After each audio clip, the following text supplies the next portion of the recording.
สบายดีสุภูสุคนเนาะมือนี่ข้าพเจ้าจะสอนเกี่ยวกับการตั้งค่าโทรศัพท์มือถือให้เป็นภาษาลาวเนาะสำหรับโทรศัพท์ที่มีภาษาลาวมาพร้อมกับเครื่องแต่ยังบ่ได้รับการตั้งค่าให้เป็นภาษาลาวสำหรับคนไลที่ว่ายังเฮ็ดบ่เป็นหรือตั้งค่าบ่เป็นก็เฮ็ดตามข้าพเจ้าเลยเนาะคนที่ว่าเฮ็ดเป็นแล้วก็บ่ว่ากันเนาะอันดับทำอิฐเฮาก็กดเข้าไปที่การตั้งค่าเลยเนาะกดเข้าไปการตั้งค่าเลยแล้วเฮาก็เลื่อนลงมาแล้วเฮาก็เลื่อนลงมากดเข้าบอนการจัดการทั่วไปปึ๊บแต่ว่าโทรศัพท์บางรุ่นบางยี่ห้ออาจจะ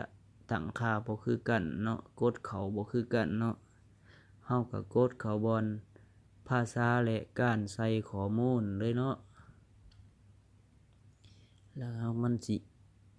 าก็กดเข้าบอนภาษาเลย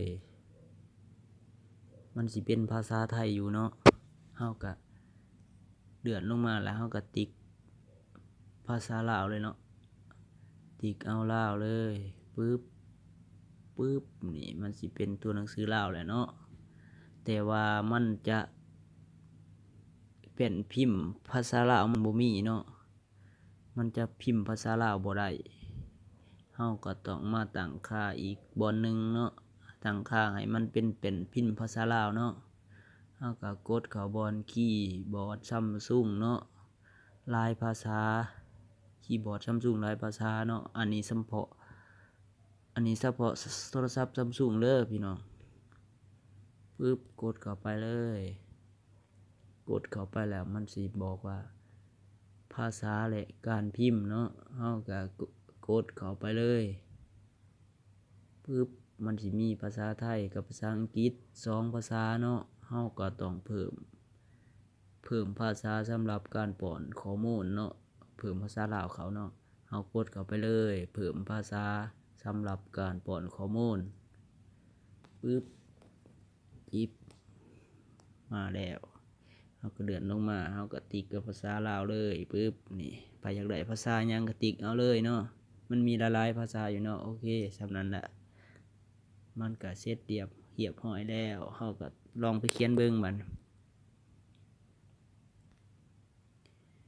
ลองไปเบิ่งว่าเป็นพิมพ์มันสิเป็นแนวใดปึ๊บนี่ปึ๊บมีภาษาไทยภาษาอังกฤษภาษาลาวนี่โอเคง่ายๆพี่น้องบ่ยากเท่านั้นละพี่น้องลองเฮ็ดเบิ่งเนาะคนใดที่ว่าเฮ็ดบ่เป็นก็เฮ็ดตามข้าพเจ้าลองเบิ่งโอเคขอบใจหลายๆ